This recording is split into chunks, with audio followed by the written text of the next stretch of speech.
When we say charge on, we commit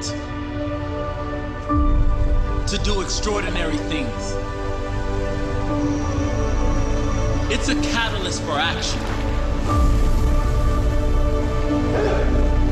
To put in the work. To keep trying. It's a challenge. To be smarter and stronger. Charge on.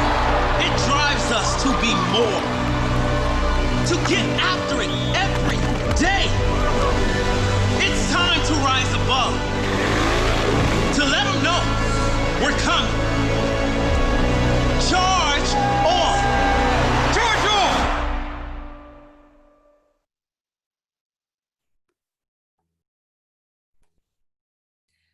Hello, everyone. Welcome to the Research Recovery and Reskill webinar.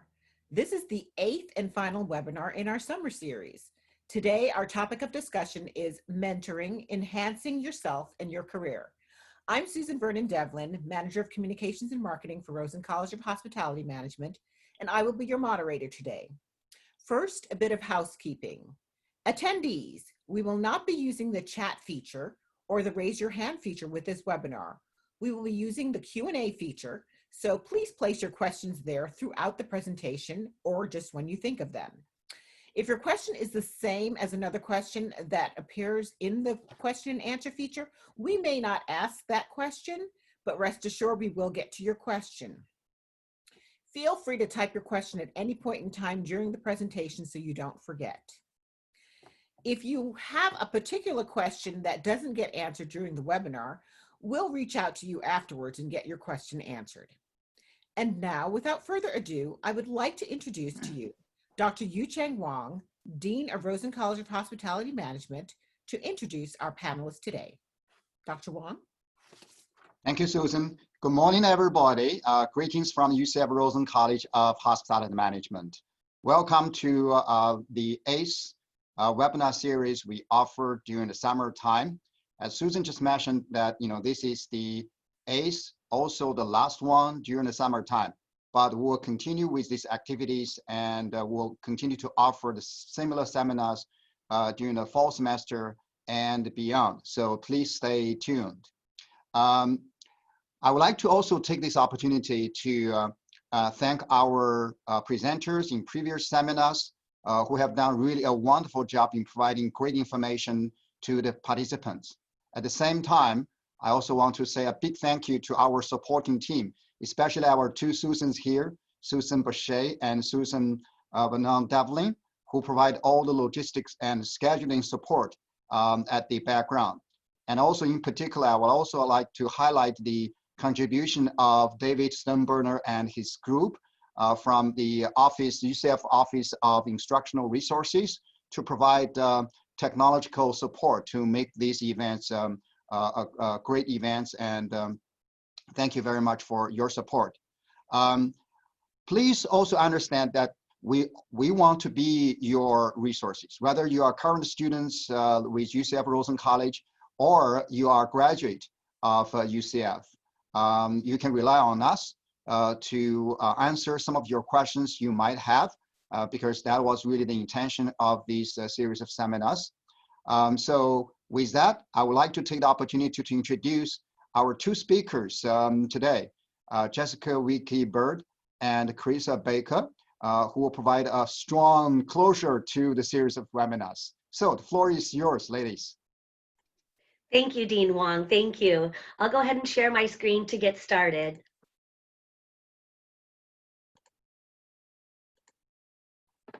Okay, thank you all for joining us today.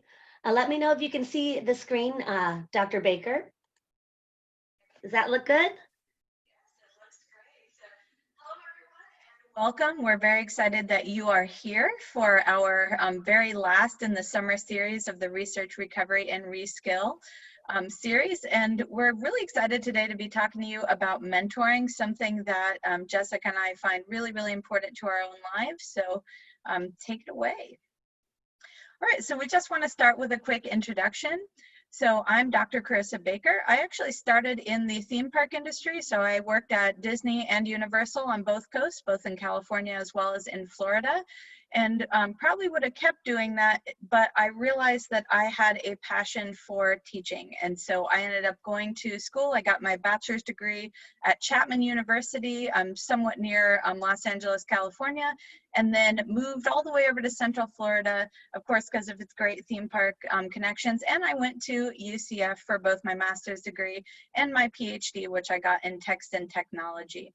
And one of the things I really wanted to point out today in this little intro bit is that I am kind of living the dream, folks, okay? So I am not only working at the best hospitality college in the entire nation, but also at my alma mater. So I cannot tell you what an honor that is. And the reason I mention that is because I would not be here if it weren't for all of the mentors that helped me and that propped me up over the years. And so I feel that I'm in here in this kind of dream position because of those mentors. So I'm particularly excited to be talking about it today with you. Thanks so much, Carissa. And I have to actually mirror what you said. I as well wouldn't be where I'm at without the great mentors that I had.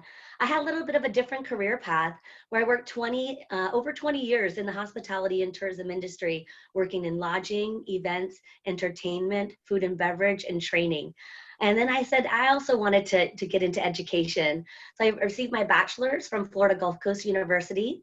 And then I came on to get my master's right here at UCF Rosen College.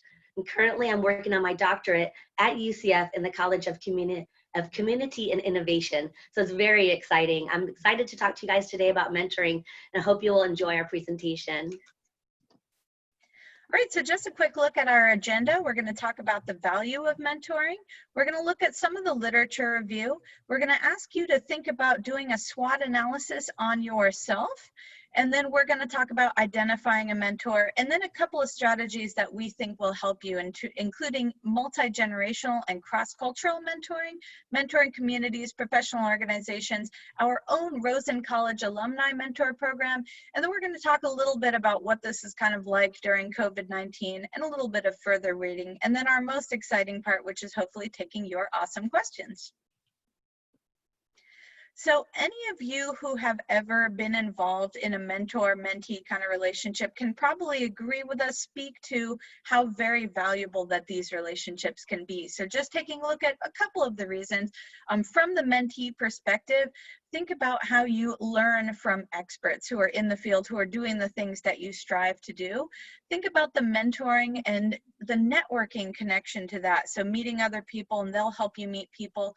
A real big thing, we always talk about the professional growth that comes with mentoring, but think about the personal growth as well. And I would say that maybe Jessica agrees with me. I have felt so many of these personal growth moments from mentor relationships that it's been great. And gaining traits like confidence. Also facilitating career development, one of the reasons you're probably watching this, and then establishing meaning goals for your personal and professional life. But one of the things we really want to emphasize today is it's not just for the mentee, it is also for the mentor. The mentor is going to gain valuable things, including discovering new perspectives, the kind of energy and excitement that a mentee can bring to your own perspective. The idea of training the future and passing on knowledge, and any of you who have ever been a teacher, even for a day, may realize how rewarding that can be to just share the knowledge that you've experienced over the years. And then you're more engaged at work, and you develop leadership skills. Maybe that's not something you had in your role, but now you can lead others into the future. And then assisting with career success. This is something that we've found is absolutely true as mentors as well. And then just helping to build character. There's so many things, again, you can learn from those mentees. Now, we wanted to also really emphasize the fact that this is not just anecdotal. So we are going to share a few anecdotes today, but it's not just anecdotal. There's real academic research supporting the concept of mentoring. So the first thing that we found is that it is a distinct relationship. So sometimes you might become friends with someone that you've mentored or whatever, but it's a different relationship. It's not quite a supervisee relationship or a friendship. It's a distinct relationship. And in fact, some literature has said this is one of the most complex and developmentally important relationships that a person can have in early adulthood, although we would say it's not just early adulthood, it is at any stage in your life. There are clear phases, so this initiation phase where you come to the relationship, where you cultivate the relationship, and then many of these relationships do have some kind of an endpoint, especially if it's a formal relationship, so you may separate. But then after that, I think any of you who have had mentors can attest to, you're probably still going to talk to them, but it might be in a redefined kind of relationship. Now, mentoring does in fact include the career development, the career success bit, so that's really important. And we've found that if mentoring is undertaken for the right purposes, and that would be career and personal development, as we're going to keep kind of hammering home today, then it really can work, okay? The other thing we've noticed in the literature is that the more you meet with your mentor, the more rewarding this becomes, and also the more engaged you both become as well in the workplace and in the industry. So another thing that we often hear about structured, formal mentoring programs, but don't think that you have to do it that way. The literature has shown that informal mentoring can be absolutely impactful, and in some cases even more impactful than a formal relationship. And what we found especially is if it's voluntary. If you want to be a mentee, you want to be a mentor, then this can be a really rewarding thing. It also, in the literature, really shows us a lot of great articles we found on helping women and people of color overcome barriers. And sometimes there are some systemic barriers in the workplace, and these relationships can help you get through those. And then finally, we found so much great literature on the mentor. So it is, again, not just the mentee who gets the value, it's the mentor. So you become productive using these skills you've been using for so long, but now using them in this different way. You contribute to future generations, again, that teaching bit, which is so great. And then I loved this word self-rejuvenation, especially for those of you who have so much experience. Maybe you've been in this industry 20 years, self-rejuvenation, coming at your industry in a new way, looking at it from a new perspective. And then amazingly, the literature also shows that the mentor has more career success, not just the mentee. You bring up so many great points, and the literature does talk really holistically about mentoring. So we wanted to look at this from a different angle. So we thought, how about analyzing your SWOT to look at those external and internal factors that help you to develop skills and character.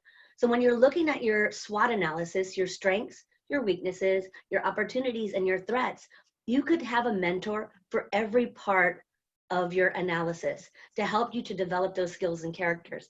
And it doesn't necessarily be one mentor for each part. It could be a mentor that helps you with each part, with every area, or it could be multiple mentors that help you with each area.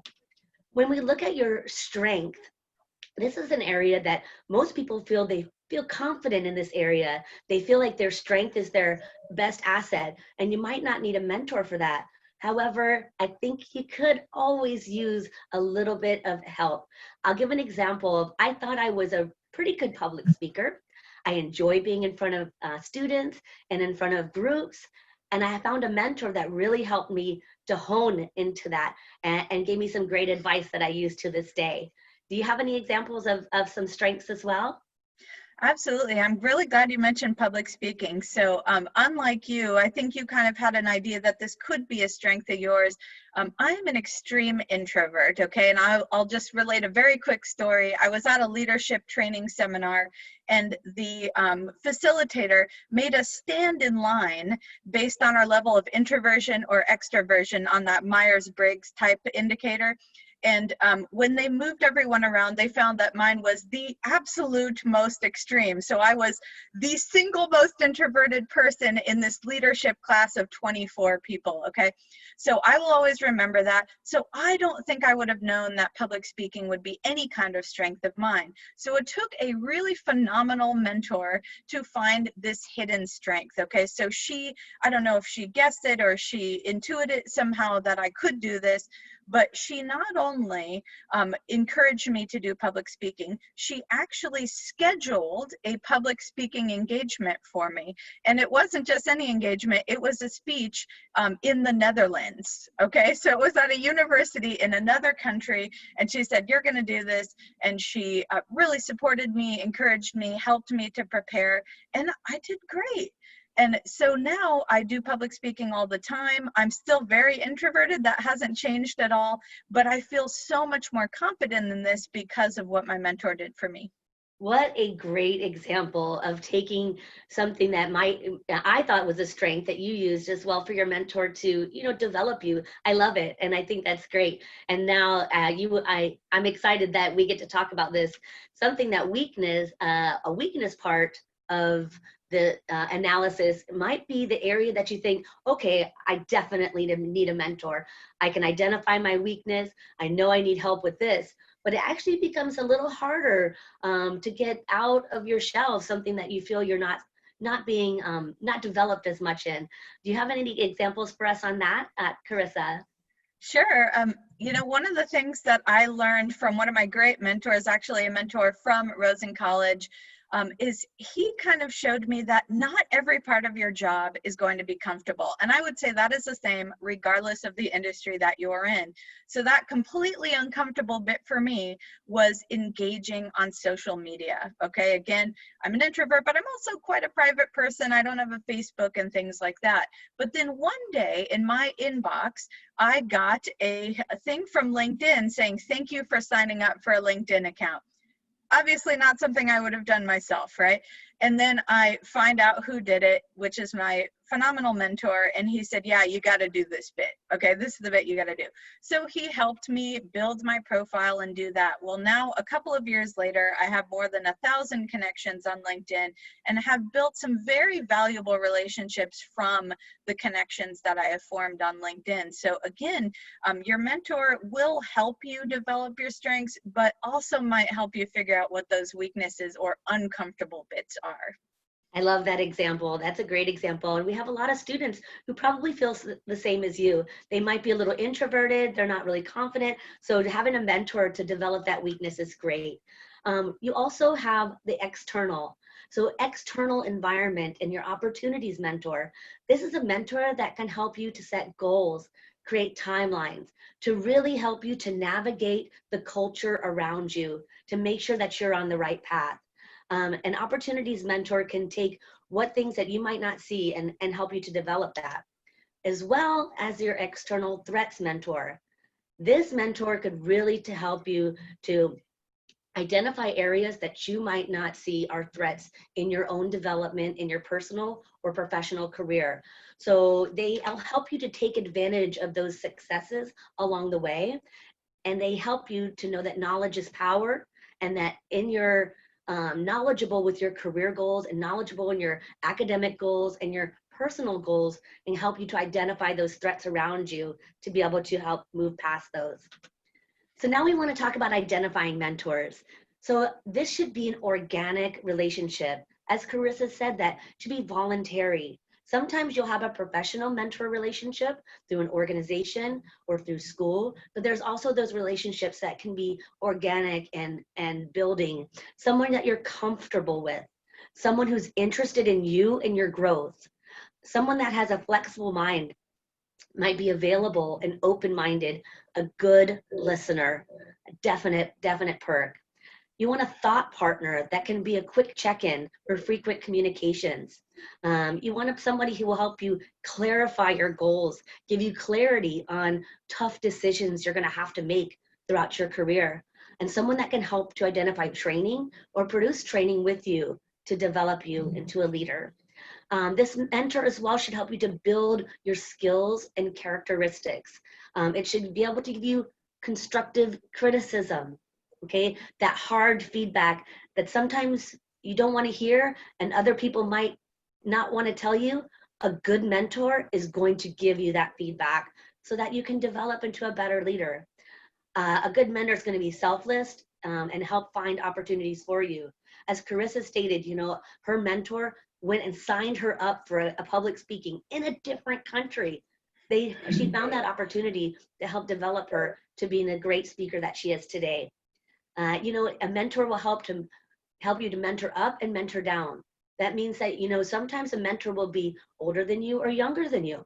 It doesn't necessarily, it's not a linear relationship. You want it to be organic. This is the most important part. You don't have to be perfect to be a mentor. You don't have to be perfect. You just have to care, and you have to understand and listen. And it's okay to have a mentor mentee that embraces you and your career path. But it's also okay to realize when that relationship has ended and it's time to move on. Not every mentor will give you the best advice in every situation. So you have to know when you can take that with a grain of salt. Now, when you're choosing a mentor, please understand it should be multi-generational. Cross-cultural mentoring is the best way. You might have more than one mentor. You could have a mentor for your personal life, a mentor for your professional life. You could have a mentor for your academics, a mentor for your research, a mentor for your job in that specific position. Please identify mentors someone who doesn't necessarily think like you, someone who doesn't look like you. They'll test your boundaries in listening. They'll help to diversify your mindset and to help you to understand different ways of thinking. So mentor someone different than you, someone younger or someone older, to help to broaden your perspective in your mentoring community. You want somebody that you feel comfortable with, but you also want somebody who's going to push you to develop those skills and characteristics to be an incredible leader. A really important part of the mentoring process is that formalized professional organizations. There are so many incredible professional organizations that you can join that have mentoring programs. These are dedicated professionals who want to help you in your field of study, in your career path. So please join them. They'll be challenging. They're available. That's a structured program that's available to you. Choose one that's applicable for your current time or your current aspirations. If you want to be in the events industry, join a professional organization in the events industry like NACE or MPI or ILEA. You know, if you want to be in the venue management organization or professional field, choose IAVM. Those are all great professional organizations that have mentoring programs and will partner someone with you to help to develop you for the current time of your career and your current aspirations. So you always want to ask yourself, how does this enhance my life or my career? How is this going to help me set timelines and goals to enhance my career and develop me as a leader? And that's the good organization and mentoring program that you want to be part of. So we at the Rosen College of Hospitality Management, #1 program in the world, #1 in the nation, we have a fantastic alumni mentoring program. Each year we have around 65 pairs of mentor mentees. This year we're looking to partner 100 pairs. The amazing Susan Boucher runs the program. Please, her email is here and we'll share it later on with you. If you're interested, if you're a Rosen College alumni and you want to be a mentor to one of our current students, we want you to join the program. It's mentors like you that will continue to give back and help to develop our current students into better leaders. Hopefully we'll get that goal of 100 this year. Now, Dr. Baker is going to talk a little bit about mentoring during COVID-19.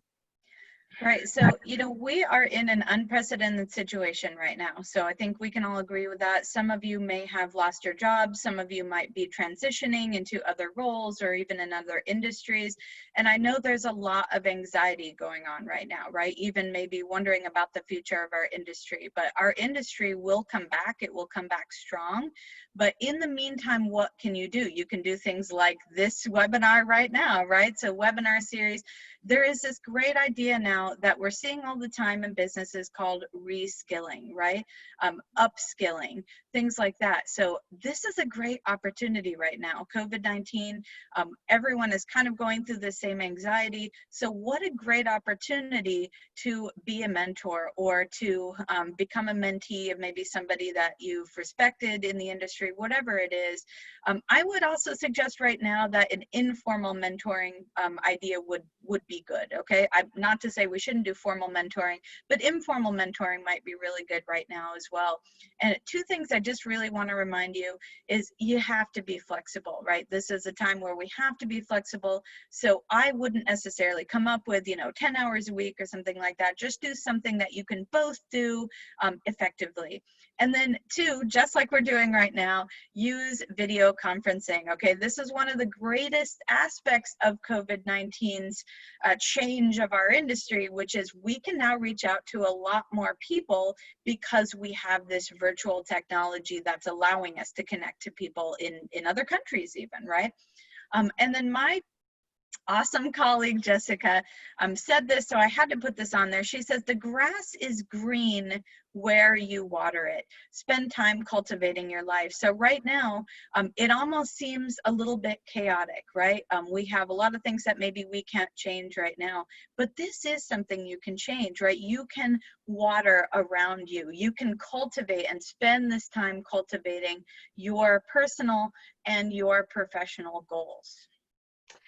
Thank you. And I love that as well. That's one of my favorite lines. And, you're always looking kind of that the grass is greener on the other side, that the grass is green over here, and you're chasing the next promotion or the next degree or the next this. And it's really, you have to think the grass is green where you water it. Take care of your wellness, take care of your education. Knowledge is power. So cultivate yourself. So that's one of my favorite lines. So we'd like to share with you in closing some further reading and kind of next steps. This is just a small, very small snapshot of some of the books and podcasts that I've read and listened to that really have helped me to develop as a better leader. One of my favorite is by Sidney Poitier. Sidney Poitier wrote his autobiography, The Measure of a Man. And inside that, he gave one bit of advice that I actually use every single day. He said, you have two choices every day. One, how you act. Two, how you react to other people's actions. Everything else is background noise. And I thought about that long and hard, and I every single day remember his words of wisdom. So if you have the chance, I would actually listen to it on audiobook because Sidney narrates his autobiography, and it's just incredible. One of the really good podcasts that I can recommend is The Happiness Lab, hosted by Dr. Laurie Santos from Yale University. This is a fantastic podcast all about happiness and how to be happier and to build a happier life. It's fantastic. It really has great tidbits of knowledge to develop you and to really find your inner happiness. Also, a free plug for Dr. Santos is she partnered with Coursera, and they offer a free version of it online, so check it out. Do you have any favorite books or podcasts, Dr. Baker? Well, these are all excellent titles, but just two that I would love to plug. One would be Susan Cain's Quiet, The Power of Introverts in a World That Can't Stop Talking. So, I'm not sure that people realize what a big deal kind of temperament and personality can be in the workplace. And that's one of the things I think you'll see in a mentoring relationship as well, is you want to partner with somebody who might have a different temperament from you. But for me, this was such an influential book. It really helped me understand myself well, or better than I did before, as well as the people I work with, and really gives you this idea that you have to work with the people you work with. What are some ways to really make it even better? And then the second one being Carol Dweck's awesome Mindset, the New Psychology of Success. And you've probably heard her concepts before, but it's this idea of having a growth mindset versus a fixed mindset. And I really don't think I can think of a better connection in mentoring than the idea of having a growth mindset, always feeling that you can improve yourself as well as the spaces that you inhabit. That is such a great way to end that. Developing, to always remember, you guys, there's books, there's podcasts, there's ways to develop you that are actual mentors in the printed format as well. So we want to thank you guys so much for listening to our webinar today, or for joining us live.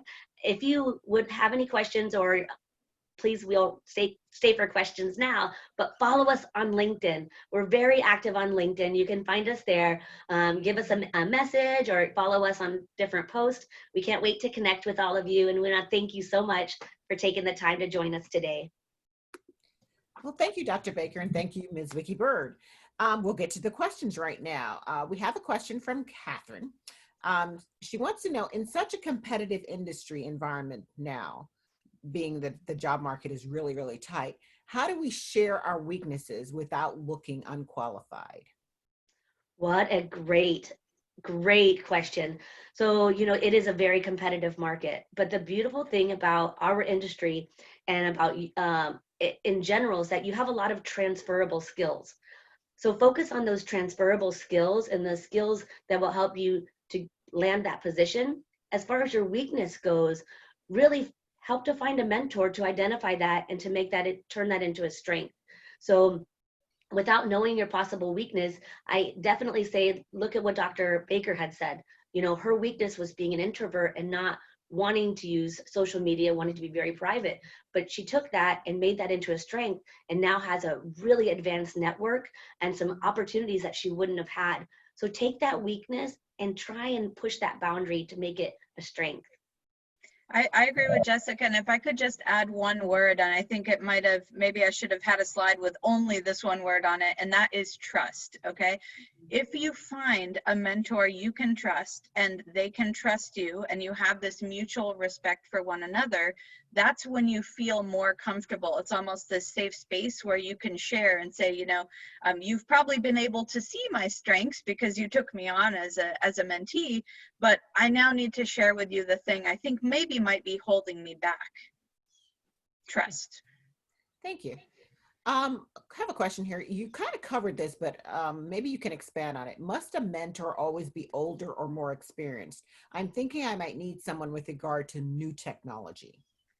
Thank you for bringing that up, Susan. Absolutely. A mentor does not have to be older. They do not have to have more experience than you, but what they can have are skills that will help to enhance you. So a good technology is a great example of that not all of us grew up with computers. I know I didn't. So, it's kind of new. So having a mentor that might be younger, but is really a very expert in the area of technology can really benefit the development of your skills. Absolutely. Yeah, and I could give you just a really quick example. So I work with a network of attraction designers, so for the theme park industry, and one of the things we found is that a really excellent pairing is somebody who has years of industry experience, so they have the technical know-how of the industry, and then someone who's maybe younger, who's actually probably better at things like LinkedIn and self-promotion and the creation of an e-portfolio and things like that. That's an excellent pairing because they can learn a lot from one another. Okay, Absolutely. following up on that one, do you think finding a mentor outside of your industry is a good thing? Yes, I believe that you want to be multi-generational, cross-cultural, as well as cross industry, because it's going to help to enhance what you don't understand and what you do understand. So I give the example, if you're in hospitality, but you have a mentor who's in technology, they can help you to understand all the new technology. As well as if you're in, engineering and you have a mentor who's in personal branding, they can help you to understand personal branding and social media. And so there's all sorts of ways that you can use different industries and mentors from different places to help to build you and to build those skills. And if you're looking at that SWOT analysis that we put forward, the idea is there's a lot of areas in which you could grow, and it's not necessarily somebody in your industry that has to help you in those areas. The other thing I would just say is the more you learn about other industries, the more marketable you become. So I think it's actually a great idea to do interdisciplinary mentorships. 100% agree. Absolutely. The more marketable you are, the more transferable skills you have by understanding different components. Absolutely. Well, besides work colleagues, who else can be good mentors? I know for me personally, my grandmother was an excellent mentor. She would spout words of wisdom all the time that, caused me to listen and look at people differently. So besides work colleagues, who do you think can be good mentors?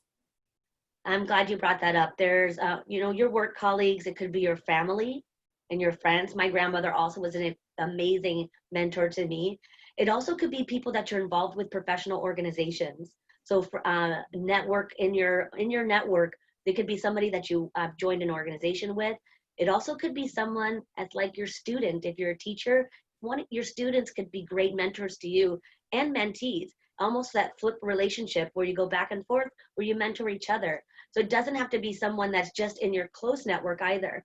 I like the idea, and I heard it on the Today Show, of a thought partner, kind of to bounce ideas off with, or maybe that moment that you have a quick question.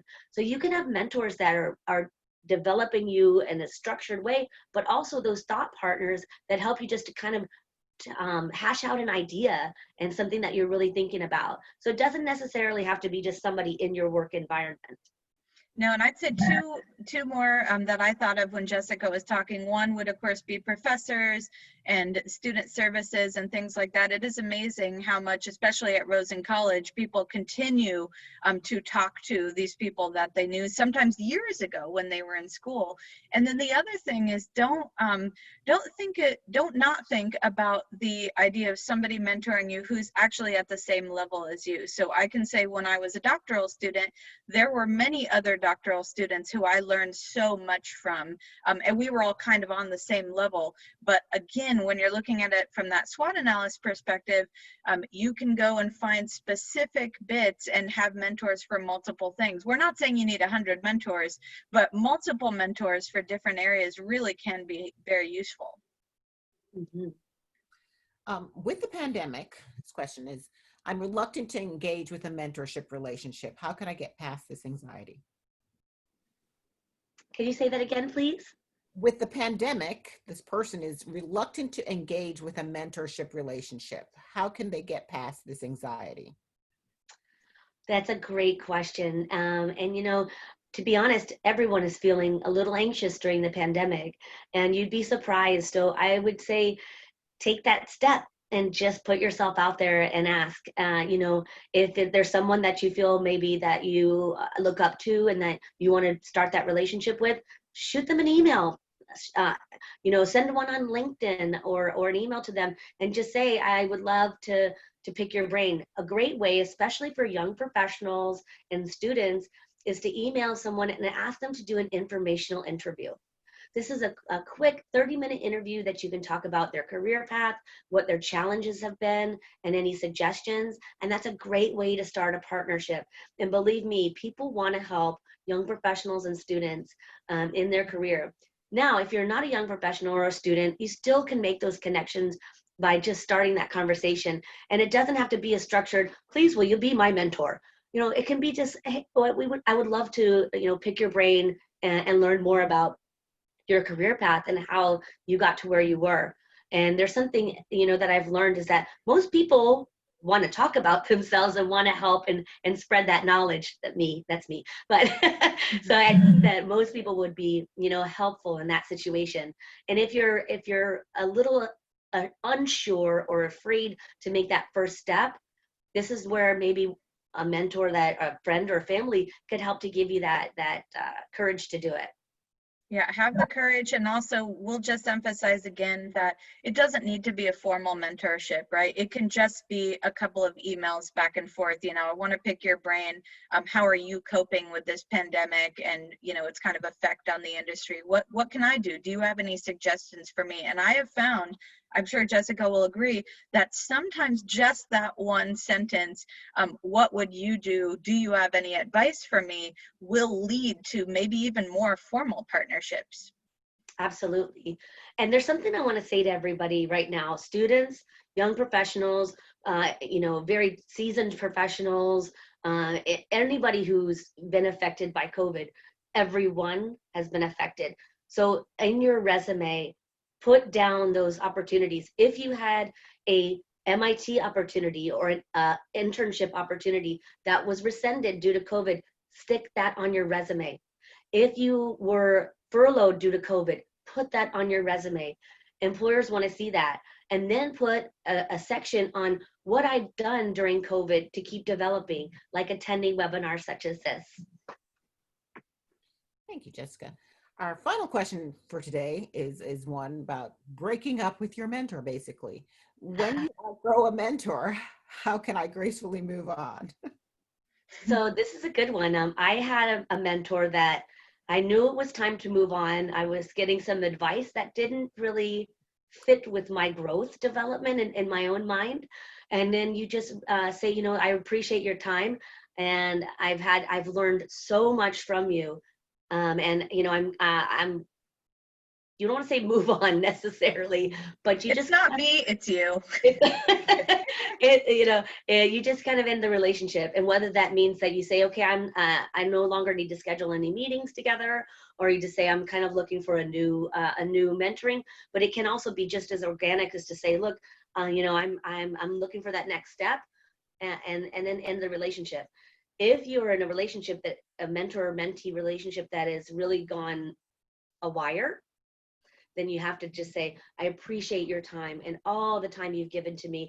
And it's time that I'm ready to take my next steps. So thank you again. Never burn a bridge, ever. Completely Always. agree. Completely Might agree. have And to that was just a joking comment. But I mean, I completely agree with you, Jessica. And that's one of the things we want to emphasize. They're not always going to be perfect, right? I mean, Jessica and I have had some amazing mentors that have helped us get to where we are today.